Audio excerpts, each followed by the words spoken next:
Mumtaz TV bersama menegakkan sunnah.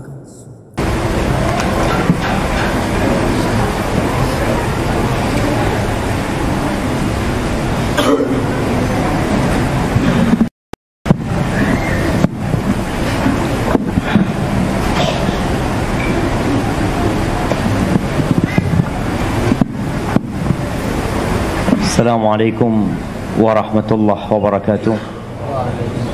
Alhamdulillah,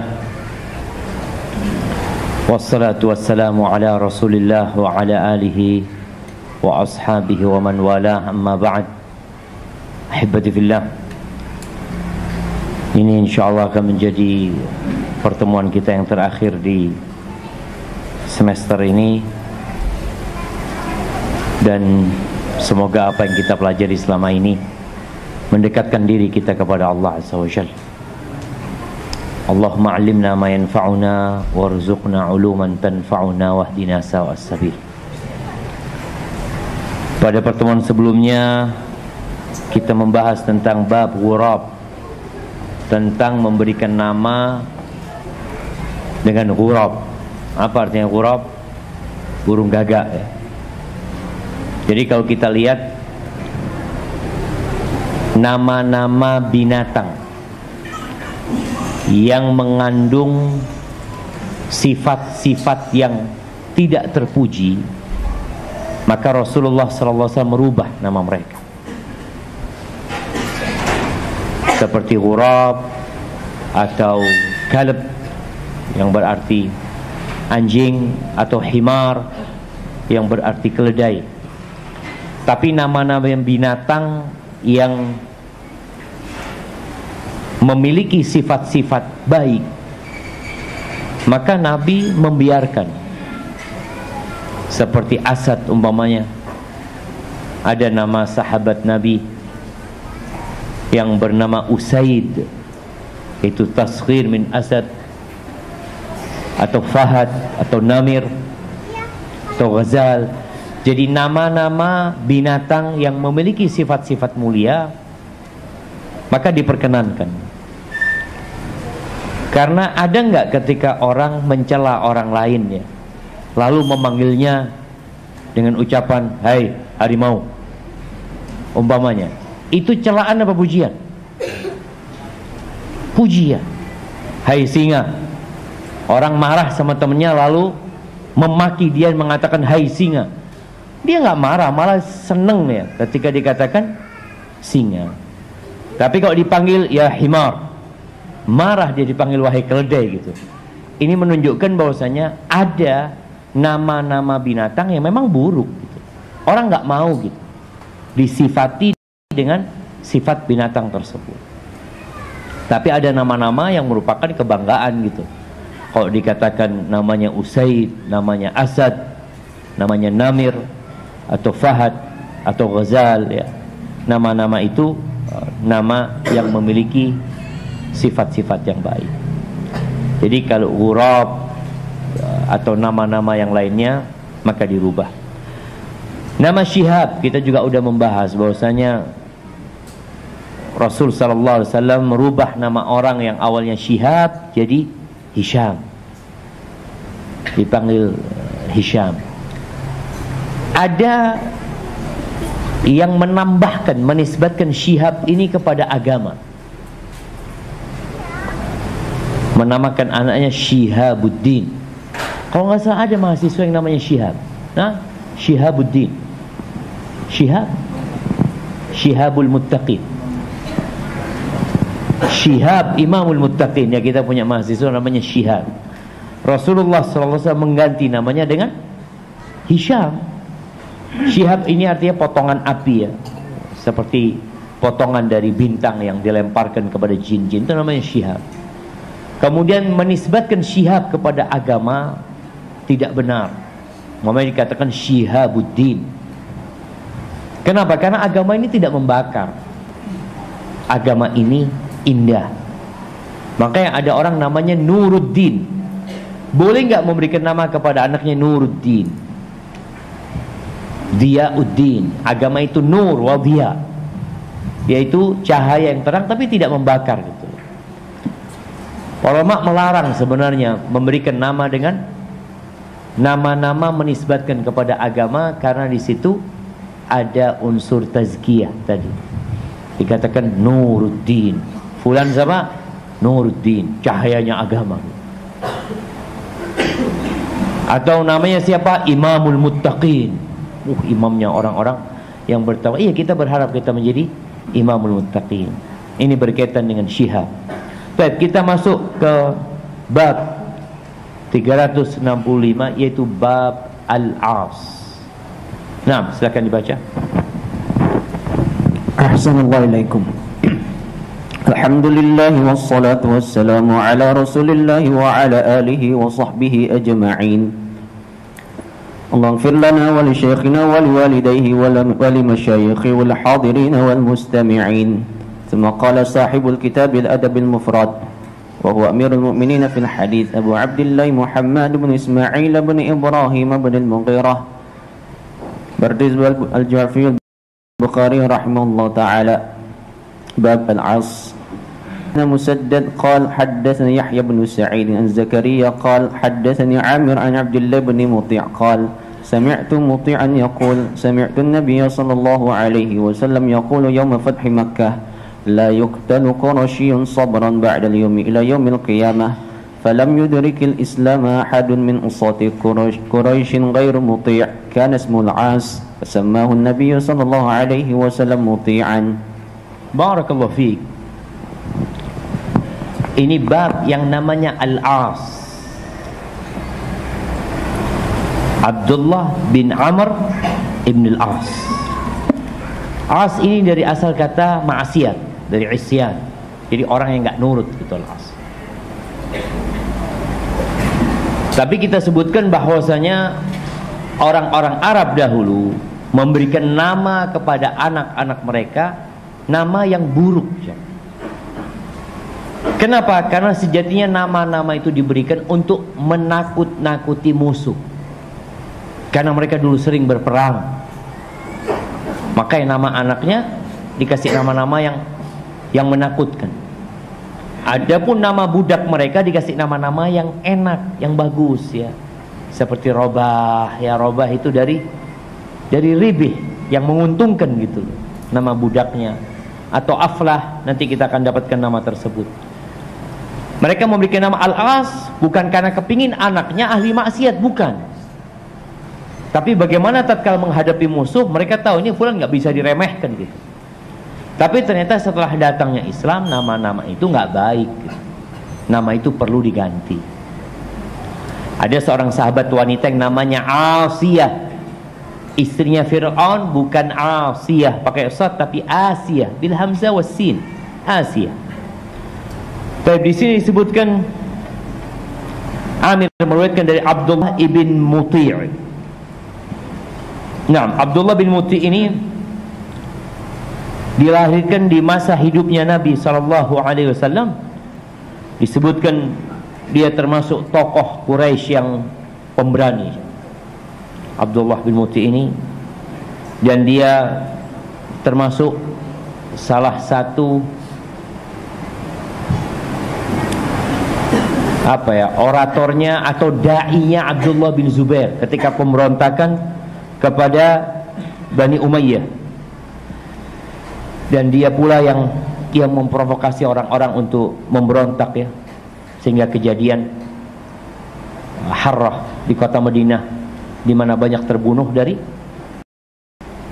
penduduk Madinah pada waktu itu. Taib. Abdullah bin Muti' meriwayatkan sami'tu muti'an, aku mendengar Muti'. Siapa Muti' ini? Bapaknya sendiri. Dia mengatakan sami'tu muti'an yaqul, aku mendengar Muti' berkata, yakni bapaknya, sami'tu nabiyya sallallahu alaihi wasallam yaqul, aku mendengar. Ini kita lihat bagaimana mereka meriwayatkan hadis dengan mengatakan aku mendengar. Jadi jelas-jelas dia meriwayatkan tanpa perantara. Dia mendengar langsung orang itu menyampaikan. Muti' mengatakan aku mendengar Rasul sallallahu alaihi wasallam bersabda, yauma fathi Makkah, pada hari penaklukan kota Mekah. Ingat, kota Mekah ditaklukkan pada tahun ke-8 Hijriah. Setelah 8 tahun dari hijrahnya Nabi SAW, para sahabat sempat datang ke kota Mekah melaksanakan umrah pada tahun ke-7 Hijriah. Bagaimana kerinduan para sahabat ya untuk berangkat umrah. Akhirnya pada tahun ke-7 Hijriah mereka umrah. Tahun ke-8 Allah Azza wa Jal memenangkan umat Islam atas bangsa kafir Quraisy yang mereka akhirnya masuk Islam. Dan sejak kejadian itu orang-orang berbondong-bondong masuk Islam. Ini diantara hikmah kenapa Islam itu muncul di Arab. Kenapa Islam itu muncul di Mekah, kok bukan di kota lainnya? Karena memang Mekah ini Ummul Qura, menjadi pusat semua negeri-negeri yang ada di Jazirah Arab.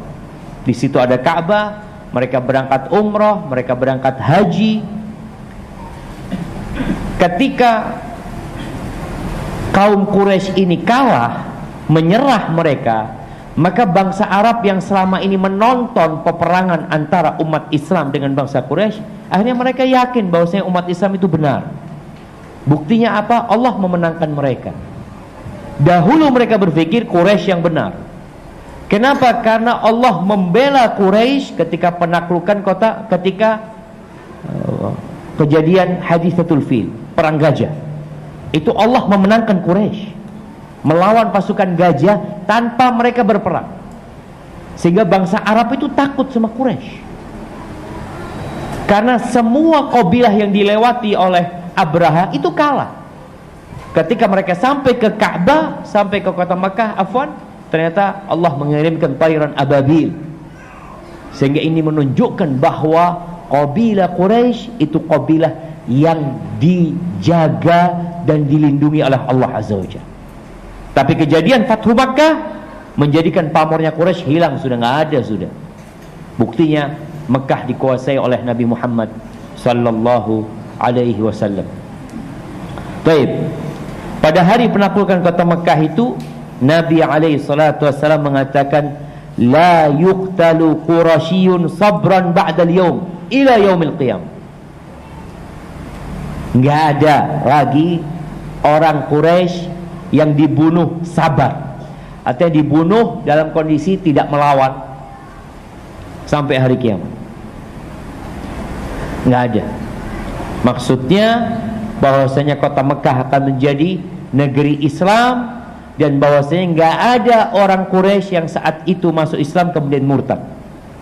Nggak ada. Jadi benar-benar ketika Nabi alaihissalam meninggal dunia, sebagian kabilah itu murtad. Quraisy nggak ada. Ini salah satu mukjizat ya Allah berikan kepada Nabi SAW. Beliau memberikan informasi bahwasanya nggak ada orang Quraisy yang akan murtad, nggak ada.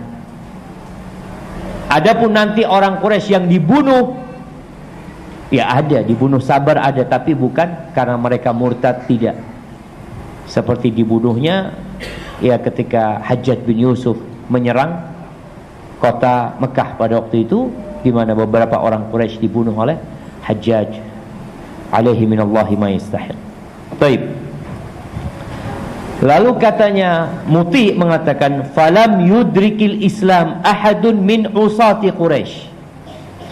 Tidak ada satupun dari usat jam'u asin, dari orang-orang Quraisy yang namanya As.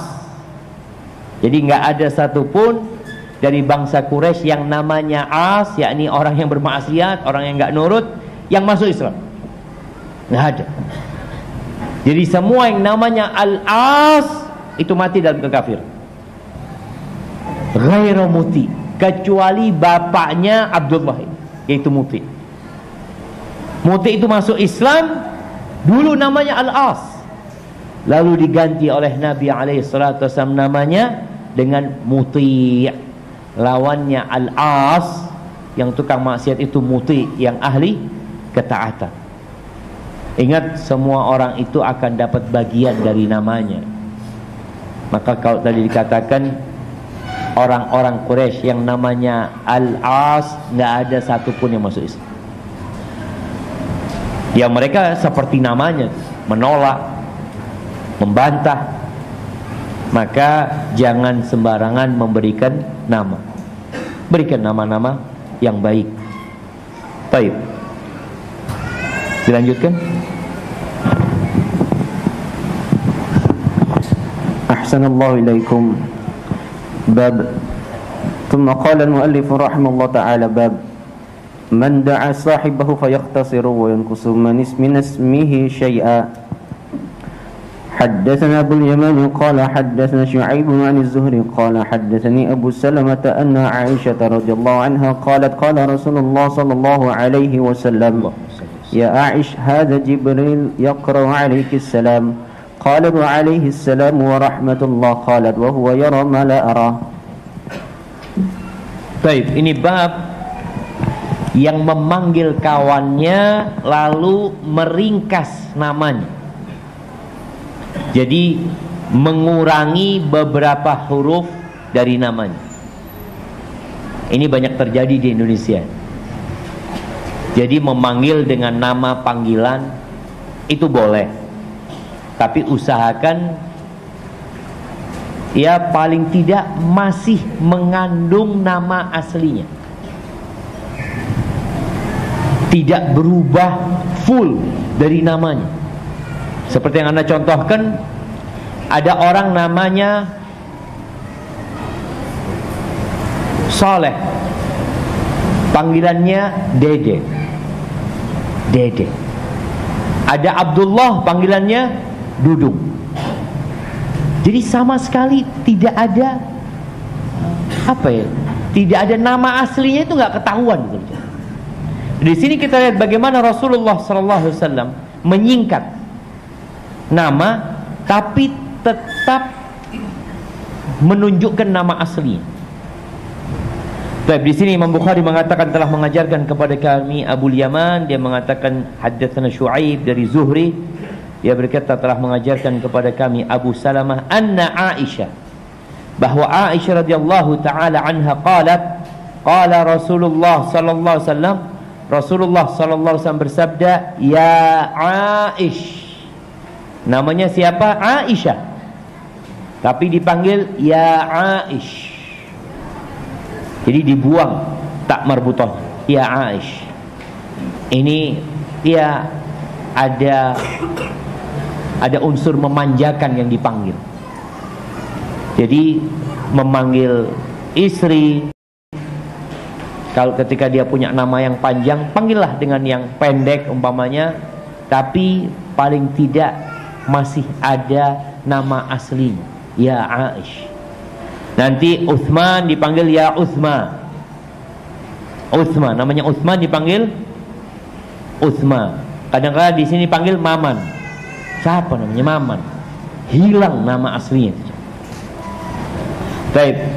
Nabi alaihissalatu wasallam memanggil ya Aish, hada Jibril yaqra alaiki salam. Nih Jibril kirim salam sama engkau.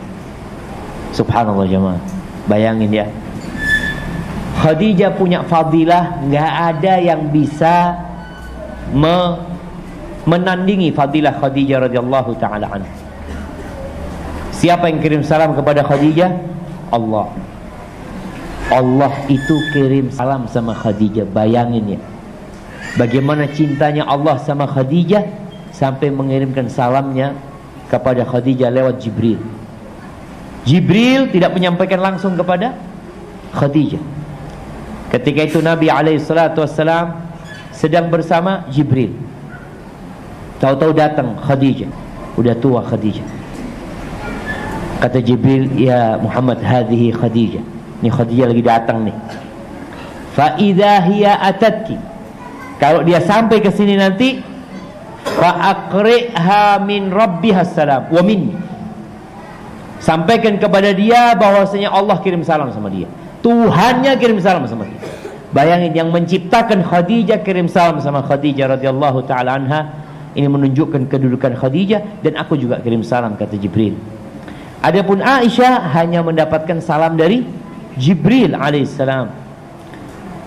Maka ketika Nabi mengatakan itu alaihissalatu wassalam kepada Aisyah, Aisyah mengatakan faqultu wa alaihissalam wa rahmatullah wa barakatuh.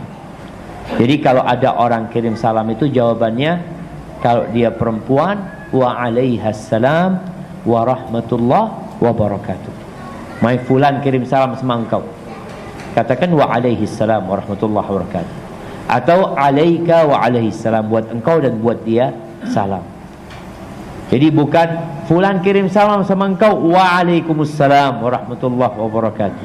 Berarti dia jawab salam buat yang menyampaikan, sedangkan seharusnya dia menjawab salam buat yang titip salam tadi. Maka di sini Aisyah radhiyallahu taala mengatakan waalaikumsalam warahmatullahi wabarakatuh. Kemudian jamaah, kita tahu menjawab salam itu diusahakan lebih baik dari ucapan dia. Maka kalau dia kirim salam sama engkau, jawabannya boleh kita wa alaihissalam.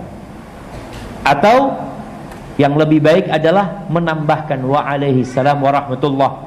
Yang lebih baik lagi, jawabannya lebih sempurna, wa alaihissalam wa rahmatullah wa barakatuh. Lalu apa kata Aisyah radhiyallahu taala anha? Qalat wa huwa yara ma la ara. Kata dia, dan dia, yakni Jibril, dapat melihat apa yang aku tidak melihat. Jadi poinnya di sini, Nabi alaihissalam memanggil Aisyah dengan memendekkan panggilan. Jadi boleh. Tapi tolong tadi, ya kadang-kala ada orang namanya panjang gitu. Gimana supaya enak manggilnya? Silahkan dipanggil dengan dipendekkan, tapi tidak merubah maknanya. Baik, barakallahu fiik. Lanjutkan. أحسن الله إليكم. ثم قال المؤلف رحمه الله تعالى حدثنا محمد بن عقبة قال حدثنا محمد بن إبراهيم اليشكري البصري قال حدثتني جدتي أم كلثوم بنت ثمامة أنها قدمت حاجة وإن أخاها المخارق بن ثمامة قال ادخلي على عائشة فسليها عن عثمان بن عفان فإن الناس قد أكثروا فيه عندنا. قالت فقلت لها بعض بنيك يقرئك السلام ويسألك عن عثمان بن عفان. قالت وعليه السلام ورحمة الله. قالت أما أنا فأشهد على أني رأيت عثمان في هذا البيت في ليلة قائضة ونبي الله صلى الله عليه وسلم وجبريل يوحي إليه والنبي صلى الله عليه وسلم يضرب كف أو كتف ابن عفان بيده اكتب عثمه. فما كان الله ينزل تلك المنزلة. اكتب عثمة. أحسن الله إليكم. اكتب عثمة. فما كان الله ينزل تلك المنزلة من نبيه صلى الله عليه وسلم إلا رجلا عليه كريمة فمن سب ابن عفان فعليه لعنة الله. Baik, barakallahu fiik. Ini hadis secara sanadnya dhaif, tapi secara makna benar ada. Imam Bukhari mengatakan telah mengajarkan kepada kami Muhammad bin Uqbah. Dia berkata telah mengajarkan kepada kami Muhammad bin Ibrahim al-Yashkuri al-Basri. Dia berkata telah mengajarkan kepada aku nenekku Ummu Kulthum binti Thumamah bahwa dia berangkat haji. Fa inna akhaha al-Makhariq bin Thumamah qala, saudaranya mengatakan kepada dia, udkhuli ala Aisyah. Ini di masa pemerintahannya Utsman bin Affan. Dia seorang perempuan, maka dikatakan kepada dia, nanti kalau engkau sampai sana, coba engkau jumpai Aisyah radhiyallahu anha. Wasaliha an Utsman ibn Affan. Tanyakan kepada dia tentang Utsman bin Affan. Ahibati fillah, para sahabat Nabi, mereka adalah orang-orang pilihan. Bagaimana Allah Azza wa Jal memilihkan buat beliau alaihi salatu wassalam orang-orang yang setia, membela agama ini. Salah satunya Utsman bin Affan. Utsman bin Affan ini menikah dengan dua putri Nabi SAW. Menikah dengan Ruqayyah dan Ummu Kulthum. Bahkan Nabi SAW mengatakan, kalau kita punya anak perempuan lagi, kita akan kawinkan dengan Utsman radhiyallahu ta'ala anhu. Dan Utsman ini juga yang menginfakkan 1000 dinar ketika perang Tabuk. Dia mempersiapkan 1000 dinar. Di riwayat lain disebutkan 300 ekor onta dengan semua perlengkapan. Utsman bawa itu uang, diletakkan di depan Nabi SAW. Lalu Nabi SAW mengatakan, ma darra Utsman ma fa'ala ba'da hadha. Tidak akan membahayakan Utsman apa yang dilakukan Utsman setelah hari ini. Ini menunjukkan besarnya kedudukan Utsman bin Affan radhiyallahu anhu. Bagaimana ketika Nabi SAW berada di dalam rumahnya, masuk Abu Bakar, paha Nabi tersingkap. Beliau pakai sarung, pahanya tersingkap. Beliau dalam kondisi lagi istirahat. Beliau tidak memperbaiki duduknya, tidak menutup pahanya. Datang Umar bin Khattab, Nabi tidak merubah posisi beliau, sampai minta izin Utsman bin Affan untuk masuk. Ketika Nabi mendengar Utsman bin Affan yang minta izin masuk, Nabi memperbaiki duduk, lalu beliau menutup pahanya. Setelah pada pulang semua tamunya, Aisyah bertanya kepada Nabi SAW, ya Rasulullah, masuk bapakku, masuk Umar, engkau tidak mempedulikan mereka dengan dudukmu. Kenapa ketika Utsman yang masuk, engkau kemudian memperbaiki dudukmu dan menyambut dia? Apa kata Nabi SAW? Ala astahi min rajulin tastahi minhul malaika. Gimana aku tidak malu kepada seorang yang malaikat aja malu sama dia? Ini fadilat Utsman radhiyallahu ta'ala anhu. Kemudian Utsman ini yang membeli sumur milik orang Yahudi, yang awalnya orang Yahudi itu ya mesti bayar orang-orang yang minum di sumur tersebut. Akhirnya Nabi SAW mengatakan, siapa yang membeli sumur itu, Allah akan berikan surga kepadanya. Lalu Utsman yang membelinya radhiyallahu ta'ala anhu. Tapi ada kejadian di mana Utsman bin Affan ikut serta dalam beberapa peristiwa penting. Contohnya ketika perang Badar. Jadi orang itu ngomongin Utsman. Mereka pada ngomongin Utsman, menceritakan kejelekannya Utsman. Pada waktu itu Utsman sebagai khalifah. Mereka mengatakan Utsman itu nggak ikut perang Badar. Betul. Utsman tidak ikut perang Badar. Karena memang perang Badar itu sebenarnya peristiwa yang tidak diwajibkan oleh Nabi SAW semuanya untuk ikut. Dan tujuan Nabi SAW meninggalkan Madinah itu bukan untuk perang sebenarnya, tapi untuk menghadang kafilah Quraisy. Jumlah mereka hanya 300-an. Bahkan sebagian sahabat itu ketika mau ikut sama Nabi SAW nggak boleh ikut, karena Nabi mensyaratkan yang boleh ikut yang tunggangannya ada. Yang tunggangannya ada boleh ikut, yang nggak ada nggak boleh sama Nabi SAW ikut. Sebagian sahabat itu mengatakan, ya Rasulullah, tungganganku ada di awali, izinkan aku untuk mengambil. Nggak usah, kata Nabi SAW. Utsman bin Affan ketika itu nggak ikut. Nggak ikut bukan nggak mau ikut, tapi Nabi SAW menyuruh Utsman untuk tinggal di Madinah, merawat istrinya, putri Nabi SAW. Jadi Utsman itu disuruh merawat putri Nabi SAW. Artinya dia tidak ikut perang karena perintah Nabi SAW. Kemudian ketika Uhud diberitakan bahwasanya Utsman itu termasuk yang kabur. Iya, memang banyak sahabat-sahabat ketika perang Uhud itu yang kabur.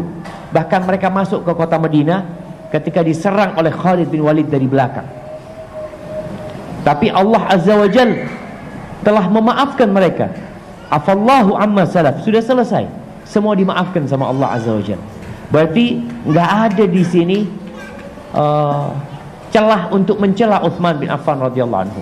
Mereka juga mengatakan Utsman itu nggak ikut ketika Bai'atur Ridwan. Ketika Nabi SAW berangkat Sulhul Hudaybiyah, Utsman itu nggak ikut bai'at. Nah, kenapa Utsman nggak ikut bai'at? Karena memang bai'at itu diadakan untuk Utsman bin Affan radhiyallahu anhu. Utsman ini dikirim sama Nabi SAW untuk negosiasi sama kaum Quraisy. Dikirimlah menuju ke Mekah, ke dalam kota Mekah. Sampai di dalam sana ada informasi yang tersebar bahwasanya Utsman dibunuh. Ketika itu Nabi SAW berbaiat atau membaiat semua sahabatnya siap mati. Boleh dibiarkan darahnya Utsman ini terkucur sia-sia. Dan Utsman ternyata nggak mati. Utsman itu ketika sampai ke Masjidil Haram, apa kata orang-orang Quraisy? Ya Utsman, udah engkau tawaf duluan sudah. Ini kesempatan, kau sudah sampai depannya Ka'bah, kau tawaf, kau selesaikan umrahmu. Apa kata Utsman radhiyallahu taala anhu? Ma kuntu li atufa biha hatta yatufa biha Nabi sallallahu alaihi wasallam. Enggak mungkin aku tawaf duluan sebelum Nabi yang tawaf di sini. Jadi Nabi SAW membuat baiat itu karena ada berita Utsman terbunuh. Akhirnya setelah semuanya membaiat, jumlah sahabat pada waktu itu kira-kira 1.400 orang, ada satu orang yang enggak baiat. Nabi SAW terakhir itu meletakkan tangan kanannya di tangan kirinya, mengatakan hadza li Utsman. Ini baiat buat Utsman radhiyallahu taala anhu. Jadi sejatinya celaan orang-orang itu adalah celaan musuh-musuh Islam yang tidak menginginkan stabilitas negeri Islam terjaga pada waktu itu. Dan ingat, yang mencela pemimpin, yang mencela pemerintah, sejatinya dia sedang membakar api kehancuran. Baik, di sini ini datang dari Basrah ya. Iya, kemungkinan dia dari Basrah, dia berangkat, akhirnya dia berjumpa dengan Aisyah radhiyallahu taala anha. Qalat fa inna an-nasa qad aktharu fihi 'indana. Ini katanya Makharik tanyakan tentang Utsman karena orang banyak mencela Utsman sekarang ini. Utsman ini jadi bahan bulian di masyarakat. Subhanallah jemaah. Maka hati-hati dengan orang yang menyebarkan keburukan pemimpin bukan dengan maksud memperbaiki. Kalau tujuan dia memang untuk memberikan nasihat, ya silahkan kau berangkat, kau kasih tahu. Loh Ustaz, Anda nggak bisa ngasih tahu, ya cari orang yang bisa memberitahu. Tapi kalau engkau sedang hanya menceritakan keburukannya, kalau memang itu keburukan, maka yang ada engkau sedang membuat kerusakan. Jadi orang ini minta kepada saudari perempuannya, tanya kepada Aisyah radhiyallahu taala anha. Ketika masuk menjumpai Aisyah, faqultu ba'du banika yukri'uki salam. Sebagian anak-anakmu kirim salam buat engkau. Aisyah ini ummul mukminin, ibunya orang-orang yang beriman ya. Jamaah, berkaitan dengan kirim salam ini, tolong kalau kirim salam itu yang memang bisa dilakukan. Umpamanya ada orang ke Surabaya, Ustaz, Anda mau ke Surabaya Ustaz ya, kirim salam ya sama jamaah Surabaya. Gimana dia mau kirim salam? Apa dia ke masjid yang ada ketika sholat Jumat mengumumkan Ustaz Syafiq kirim salam sama antum? Nggak bisa. Kirim salam itu kepada orang yang memang kita kenal, yang tahu sama kita dan akan dijumpai. Ucapkan salam kepada mereka. Di sini sebagian anakmu kirim salam kepadamu, maka Aisyah mengatakan radhiyallahu anha wa alaihi salam wa rahmatullah. Ketika sama Jibril wa alaihi salam wa rahmatullah, ada tambahan wa barakatuh. Di sini Aisyah mengatakan wa alaihi salam wa rahmatullah. Qalat, akhirnya dia tanya tentang Utsman. Qalat amma ana fa ashhad. Aisyah mengatakan, adapun aku, maka aku bersaksi ala anni ra'aitu Utsman fi hadzal bait, bahwasanya aku melihat Utsman di rumah ini. Berarti kejadian ini bukan di Mekah. Pertanyaan ini bukan di Mekah.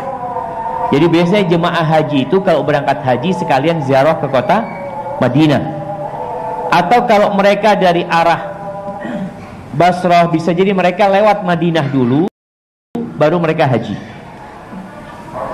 Intinya dia menjumpai Aisyah di rumah Nabi SAW. Maka Aisyah mengatakan, amma ana fa ashhadu ala anni ra'aitu Utsman fi hadzal bait fi lailatin qa'idhah. Aku melihat Utsman di rumah ini di malam yang panas. Qa'idhah itu malam yang syadidatul har. Wa Nabiullah sallallahu alaihi wasallam wa Jibril yuhi ilaih. Ada Nabi SAW dan Jibril sedang mewahyukan kepada Nabi SAW. wan Nabi SAW yadribu kaffa au katifa Uthman biyadih, dan Nabi SAW memukul telapak tangannya Uthman atau pundaknya Uthman dengan tangan, karena Uthman termasuk penulis wahyu yang menulis buat Nabi SAW. Faqala uktub Uthman, tulis Uthman. Uthman, bukan Uthman. Di beberapa lafaz dikatakan uktub uktub Usaim. Usaim itu panggilan kecil buat Uthman, seperti Asad jadi Usaid ya. Uktub Usaim. Syekh Utsaimin itu dari asal kata Uthman jadi Utsaimin. Uktub Uthman atau Usaim. Fama kana Allah yunzilu tilkal manzilah min Nabi SAW illa rajulan alaihi kariman. Nggak mungkinlah Allah Azza wa Jalla memberikan kedudukan kepada seseorang kecuali orang itu mulia di sisi Nabi SAW, yakni Uthman. Sampai Nabi menyuruh Uthman melulus, faman sabbabna Affan fa alaihi la'natullah. Maka barang siapa yang mencela atau memaki Uthman, semoga dilaknat oleh Allah Azza wa Jalla. Baik, ahibati fillah, Nabi kita alaihi salatu wassalam cinta kepada para sahabatnya, tapi bukan berarti sahabatnya itu maksum, bukan berarti mereka terbebas dari dosa, enggak. Tapi kebaikan para sahabat yang banyak itu cukup untuk menghapuskan kesalahan-kesalahan mereka. Apa kata Nabi SAW? La tasubbu ashabi, kalian jangan memaki sahabat-sahabatku. Walau anfaqa ahadukum mithla Uhudin dhahaban ma balagha mudda ahadihim wala nasifahu. Kata Nabi SAW, apabila seseorang di antara kalian menginfakkan, mensodakohkan seperti gunung Uhud emas. Bayangin ya, kalau ada orang setelah sahabat Nabi menginfakkan seperti gunung Uhud emas, itu tidak akan dapat menandingi sodakoh sahabat yang hanya satu mud makanan, bukan emas, satu mud makanan atau setengah mud. Itu satu gunung Uhud tidak dapat menandingi itu. Kenapa? Karena fadilatus suhbah ini nggak ada yang dapat menandingi. Bukankah Allah Azza wa Jalla mengatakan wasabiqunal awwalun minal muhajirin wal ansar walladzina ittaba'uuhum biihsanin radhiyallahu anhum wa radu'an. Allah ridha sama mereka. Allah telah ridha. Allah juga mengatakan tentang orang-orang muhajirin, lil fuqara'il muhajirin alladzina ukhriju min diyarihim wa amwalihim yabtaghuna fadlan min Allah wa ridwana. Yabtaghuna min Allah, ايش الآية؟ للفقراء المهاجرين الذين أخرجوا من ديارهم يبتغون فضلا من الله ورضوانه وينصرون الله ورسوله أولئك هم الصادقون. Allah menyebutkan tentang mereka bahwasanya mereka adalah orang-orang yang benar. Jadi berbeda dengan orang-orang Syiah bagaimana mereka memandang para sahabat Nabi. Dan ini pandangan juga yang berbeda dengan pandangan orang-orang Khawarij. Orang-orang Khawarij itu mengkafirkan Utsman, mengkafirkan Ali bin Abi Thalib. Jadi celaan terhadap Utsman ini, itulah yang menyebabkan sebagian orang akhirnya datang ke kota Madinah, mengepung Utsman di rumahnya, dan subhanallah kemudian membunuh Utsman radhiyallahu taala. Nabi alaihi salatu wasallam mengatakan kepada Utsman, Utsman, Allah akan berikan pakaian kepadamu, dan orang-orang akan berusaha melepaskan pakaian itu darimu. Jangan kau lepas. Yaitu Utsman bertahan, tetap menjadi khalifah, akhirnya dibunuh oleh orang-orang Khawarij tersebut. Na'udzubillah min syarrihim. Baik, yang menjadi poin kita di sini, Nabi alaihi salatu wasallam memanggil dengan panggilan Utsma atau Usaim, tapi secara sanadnya hadis ini dhaif, atau tapi secara cerita benar. Utsman adalah orang yang memiliki kedudukan yang tinggi di sisi Rasulullah sallallahu alaihi wasallam. Dan para sahabat Nabi itu mereka yang empat: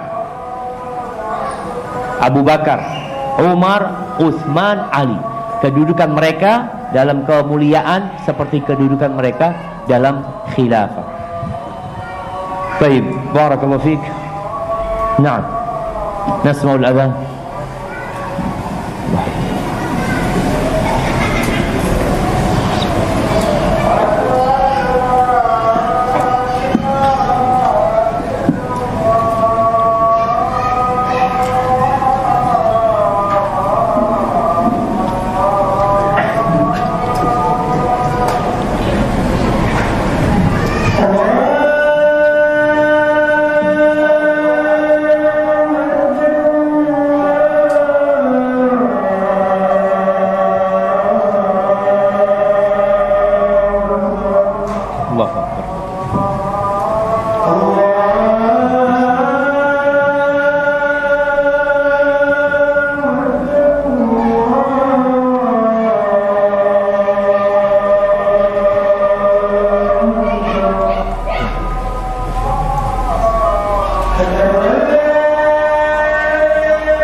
Allahumma salli wa sallim ala Muhammad.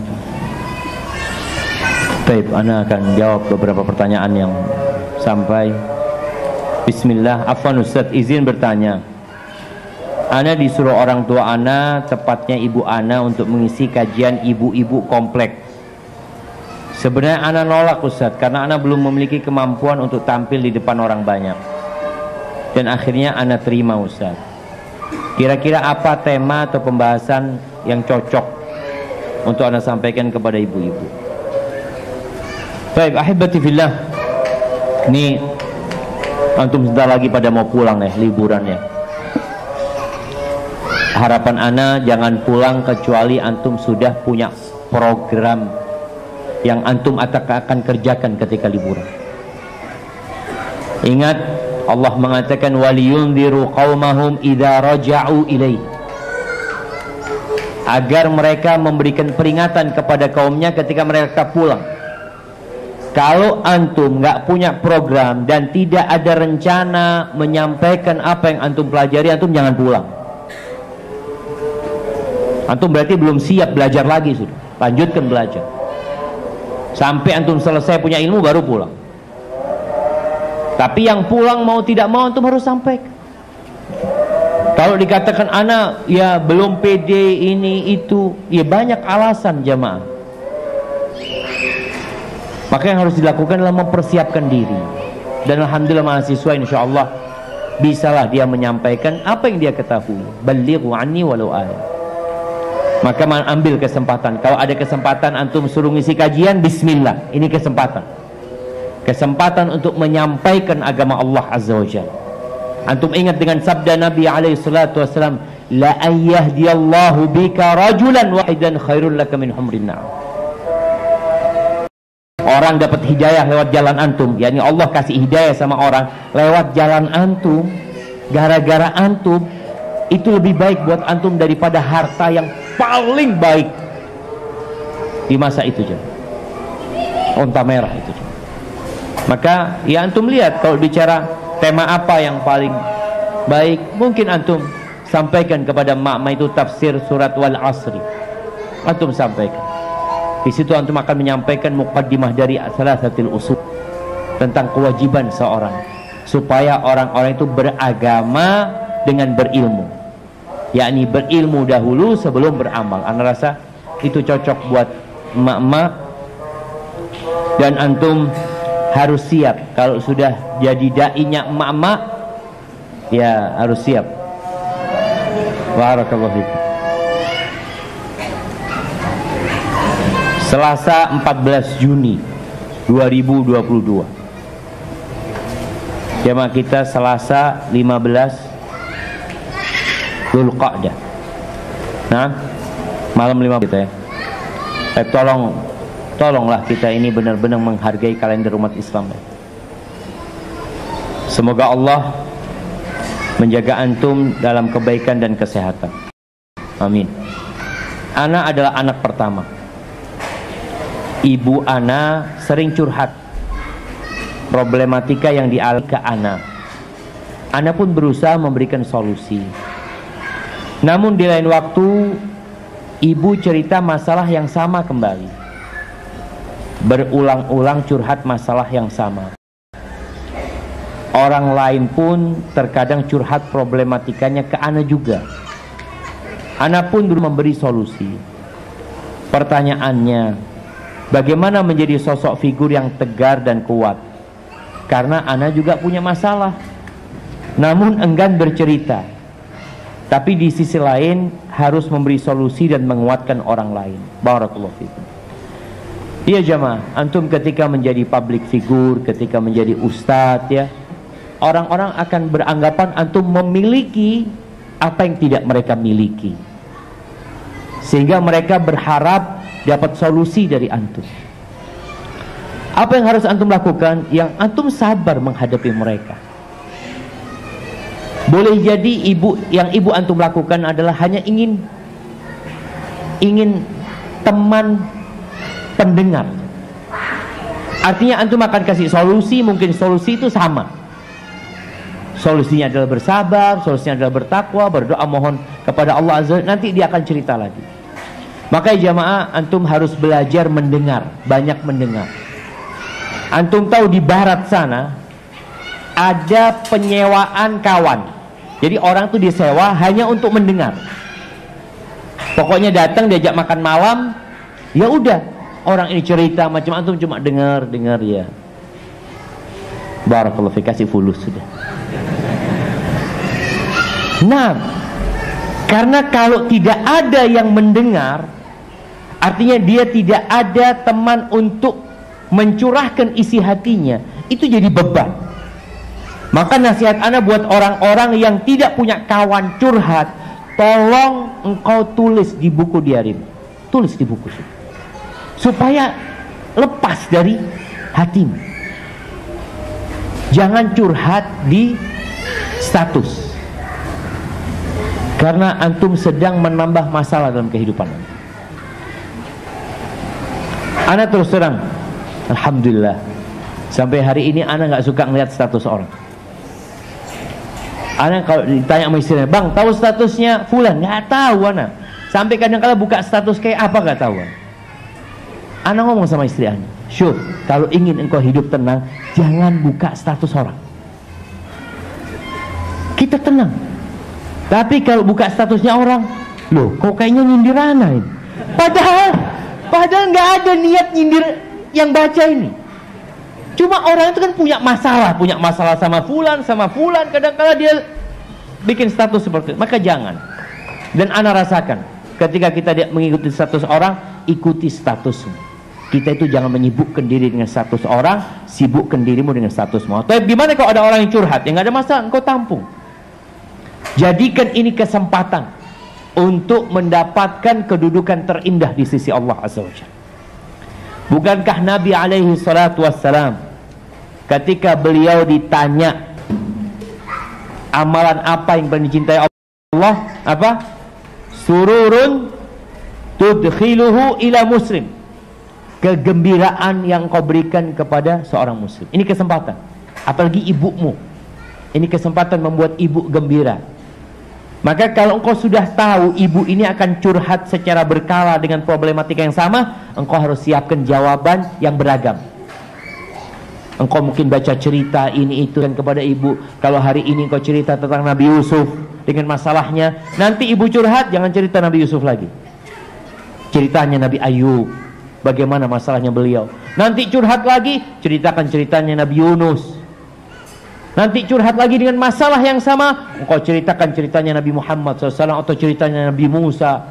Sehingga ibu itu tahu yang punya masalah bukan cuma ibu.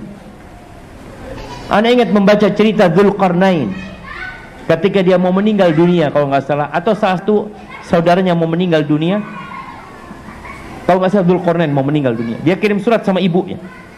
Dia mengatakan, bunda, kalau nanti datang suratku ini, engkau kumpulkan warga satu kampung, engkau bikinkan makanan yang enak buat mereka. Sebelum mereka makan, kau bacakan suratku. Ketika orang sudah diundang emak-emak ini satu kampung jamaah, kasih makanan yang enak ya, mereka duduk mau nyantap ini, belum boleh karena mau dibacakan suratnya Dzulqarnain. Apa isi suratnya? Yang boleh makan cuma yang nggak punya masalah. Itu satu kampung nggak ada yang makan, semua punya masalah. Akhirnya kata ibunya, oh ternyata anakku ini sedang mengucapkan bela sungkawa buat aku. Artinya bukan cuma ibu yang sedih, ibu, semua orang itu punya masalah gitu. Nah, itu juga akan meringankan beban orang tua gitu. Maka kadang-kala antum nanti curhat ibu tentang masalah ekonomi, masalah ini, antum bawa ke rumahnya orang miskin. Anak ingat dengan kawan yang dia cerita, dia punya ibu matre. Dia cerita, ibu anak ini matre kata dia. Fulus, dunia aja yang dipikirkan. Bagaimana cara anaknya menyadarkan ibunya? Anaknya ini dibawa sama tuh anak ke kampung, sama ke pedalaman di Surabaya, untuk ke rumahnya tukang becak. Ada tukang becak, sahibnya dia. Tukang becak habis maghrib dia datang, ma coba lihat tuh ma. Ini tukang becak tidur di pangkuan istrinya jahit sesuatu, itu anak-anak yang kecil-kecil pada mijetin bapaknya habis becak bapaknya. Dia ngomong, ma, ya Allah bahagianya orang ini. Ih, masya Allah, senang banget hidupnya mereka. Ingin menunjukkan kepada orang tua untuk melihat kepada yang di bawah, bukan melihat kepada yang di atas. Jadi sesekali antum bawa ibu antum, ketika dia curhat masalah yang sama, bawa ke rumah sakit, lihat orang-orang yang kecelakaan, dia, ya Allah alhamdulillah, akan bersyukur kepada Allah. Tapi kalau kumpulnya sama orang-orang yang fulus, maka akan tambah pusingnya. Makanya anak itu senang banget istri anak kalau baru datang dari rumahnya orang miskin, sampai rumah yang ada alhamdulillah puluhan kali dia mengatakan alhamdulillah. Tapi kalau datang dari rumahnya orang kaya, mulai, ya Allah tadi bang itu, aduh ini sudah. Dan anak pernah jamaah, istri anak itu datang ke rumah salah satu mahasiswa, lulus dia, pulang istri anak itu nangis. Dia mengatakan, kenapa no bang? Anak baru datang ke rumahnya fulan. Istrinya ngomong nggak punya duit kecuali 1.000, bas 1.000. Dan dia punya anak nggak tahu apa yang mau dimakan hari itu. Anak lihat rumahnya, ya Allah, Bang, nggak layak rumahnya. Itu akan menumbuhkan keimanan. Bagaimana kita akan bersyukur kepada Allah Azza wa Jalla. Maka itu mungkin solusi buat ibu. Kalau antum bagaimana menguatkan diri antum, minta sama Allah Azza wa Jalla. Karena antum orang yang berilmu, sehingga antum faham bagaimana cara menyelesaikan masalah. Katakan Rabbi syrahli sadri wa yassirli amri wahlul 'uqdatam min lisani yafqahu qawli. Minta sama Allah iman. Allahumma inni as'aluka imanan la yartad. Iman yang terus, yang tidak akan balik. Terus keimanan itu akan naik ya. Minta sama Allah Azza wa Jalla. Dan ketika masalah numpuk buat antum, ya apa yang dikatakan Allah kepada nabinya? Allah mengatakan walaqad na'lamu annaka yadhiqu sadruka bima yaqulun. Kami benar-benar tahu dadamu menjadi sesak. Ini Allah mengatakan kepada Nabi SAW. Dadamu menjadi sesak gara-gara omongan orang-orang. Nabi dicaci maki, dibuli sama orang-orang musyrikin. Apa yang harus dilakukan? Fasabbih bihamdi rabbika wa kun minas sajidin. Bertasbihlah engkau, memuji Allah Azza wa Jalla. Jadilah orang-orang yang terus sujud, yakni salat. Wa'bud rabbaka hatta ya'tiyakal yaqin. Dan beribadahlah sampai kematian itu tiba kepadamu. Assalamualaikum. Apa yang menyebabkan Utsman ditantang dan dibunuh? Ini tadi. Orang-orang mencela Utsman, menyebarkan aib-aibnya Utsman. Padahal itu bukan aib buat Utsman radhiyallahu taala anhu. Mereka lupa dengan keutamaan Utsman. Utsman enggak maksum. Utsman melakukan kesalahan. Tapi bagaimana seharusnya muslim itu memandang kepada kelebihan? Maka kenapa kita dilarang untuk menghinakan pemimpin kita? Kenapa kita nggak boleh menceritakan keburukan kalau itu keburukan? Ghibah itu tidak boleh, jangan. Bagaimana yang kalau antum ghibahin itu orang baik, sahabat Nabi yang punya jasa besar terhadap agama ini, lalu dighibahin?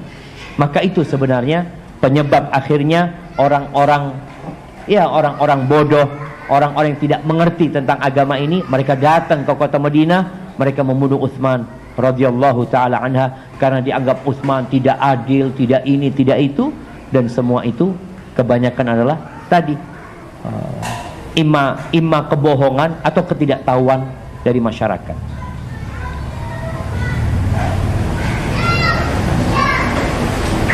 Ustaz, anak ada kawan dia seorang laki-laki tapi bernama Aura. Apakah harus diganti dengan nama yang lain? Aura ini bisa nama perempuan apa nama laki-laki jadi? Nggak tahu ya. Karena bicara nama yang ada tak marbutohnya di belakangnya belum tentu buat perempuan. Seperti Tolha, ada. Kemudian siapa lagi?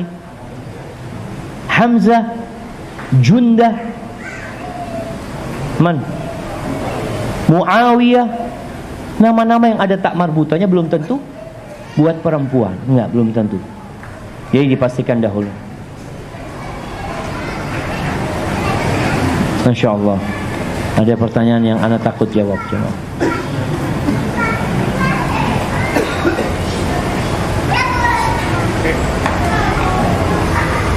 Apa Ustaz? Anak pernah ngajar di salah satu lembaga. Kemudian anak terfitnah dengan perempuan di lembaga tersebut. Kemudian anak memutuskan keluar dari lembaga itu. Tapi kemudian pemimpin lembaga itu menyuruh anak kembali mengajar. Apakah anak harus kembali atau lebih utama menyelamatkan diri anak dulu dari fitnah? Nabi Yusuf alaihissalam mengatakan, Rabbi sijnu ahabbu ilayya mimma yad'unani ilayhi. Bayangkan Nabi Yusuf itu memilih di penjara daripada beliau terfitnah. Artinya kalau beliau tetap di luar penjara, nanti digodain sama perempuan-perempuan itu, disuruh macam-macam, maka beliau memilih untuk meninggalkan tempat itu. Akhirnya beliau di penjara, dan lama beliau di penjara, alaihi salam. Maka kembali, kalau antum memang bisa menjaga diri antum dari fitnah, tafadhal. Kalau enggak, antum cari lembaga lain, ngajar di tempat lain. Artinya lembaga yang bisa antum mengajar bukan cuma itu di situ. Maka ini hati-hati, dan ini pelajaran ya buat semuanya yang nanti antum akan keluar, akan lulus, kemudian jadi pengajar. Kenapa interaksi ustadz di sini, dosen di sini sama dosen perempuan itu bisa disebut jarang sekali ya. Bahkan kita itu punya grup. Jadi kalau komunikasi sama dosen perempuan itu di grup, nggak ada japri. Karena kalau japri ya yang ditakutkan setan ya, apalagi ustadzanya belum nikah. Waduh, ini mungkin ustadzanya minta dicarikan ini itu macam-macam. Jadi fitnah nantinya. Maka berhati-hati. Terus apa solusinya tadi? Kalau antum bisa menyelamatkan diri antum, tafadhol. Kalau enggak, cari tempat lain. Lebih baik menyelamatkan diri antum daripada ngajar di tempat itu kemudian antum terfitnah. Barakallahu fikum.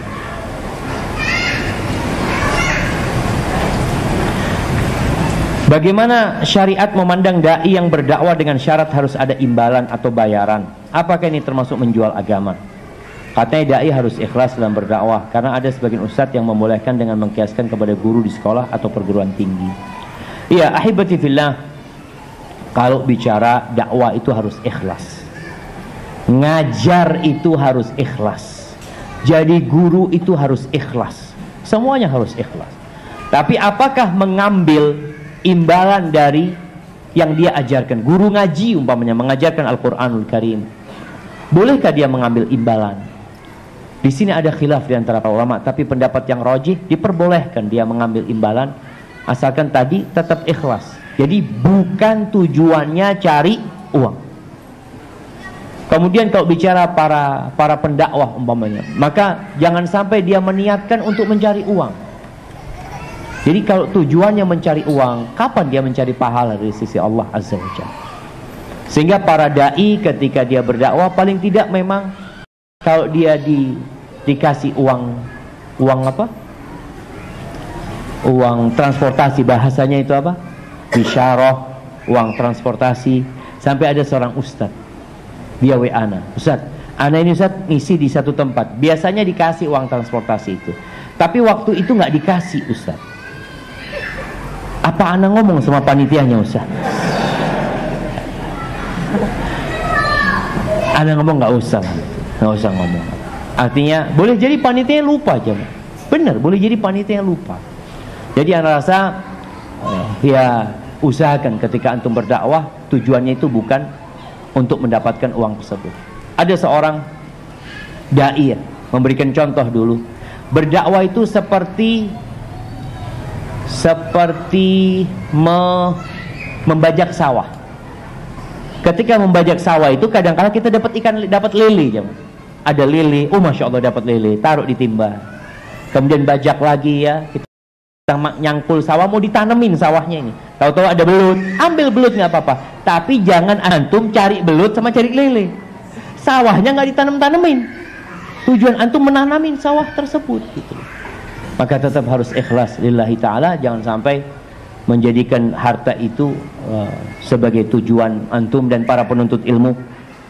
Ingat dengan sabda Nabi SAW, man talabal ilma mimma yubtagha bihi wajhullah la yatlubuhu illa liyusiba bihi aradan minad dunya lam yajid ra'ihatal jannah. Barang siapa yang menuntut ilmu agama nih, yang ditujukan ilmu itu untuk mencari keridhaan Allah SWT, tapi ternyata tujuan dia belajar adalah untuk mendapatkan kenikmatan dunia, sedikit kenikmatan dunia, maka dia tidak akan mencium baunya surga. Maka berhati-hati, niatkan ikhlasillahi ta'ala. Ketika mukafa'ah yang diberikan, ya antum terima. Ketika lebih yang diberikan, antum bagikan kepada yang lain, sehingga antum bukan hanya memikirkan diri antum sendiri. Karena banyak dai-dai yang di pedalaman itu mereka nggak dapat mukafa'ah, nggak dapat. Mereka benar-benar berjuang. Anda masih ingat cerita seorang dari Dewan Dakwah, dia kirim dai ke NTT sana. Akhirnya ada kunjungan dari Dewan Dakwah Pusat, sampai ke rumah orang ini. Subhanallah, orang ini jamaah makan daun-daunan, dai-nya ini makan daun-daun. Ditanya, antum nggak ada makan? Nggak ada. Orang-orang kampung semuanya susah, kata dia. Akhirnya pengurus pusat ini mengatakan, kalau gitu ana pindah antum ke daerah lain. Apa kata dia? Jangan. Antum jangan jauhkan ana dari Allah Subhanahu wa taala gitu. Ana di sini bisa deket sama Allah Azza wa Jalla. Karena memang kadang-kala dunia itu membuat kita tersilaukan. Maka ketika antum susah, biasanya antum akan ingat sama siapa? Allah Rabbul Alamin. Aqulu qawli hadza wa astaghfirullah li wa lakum wa lisairil mu'minin wal mu'minat fastaghfiruhu innahu huwal ghafurur rahim.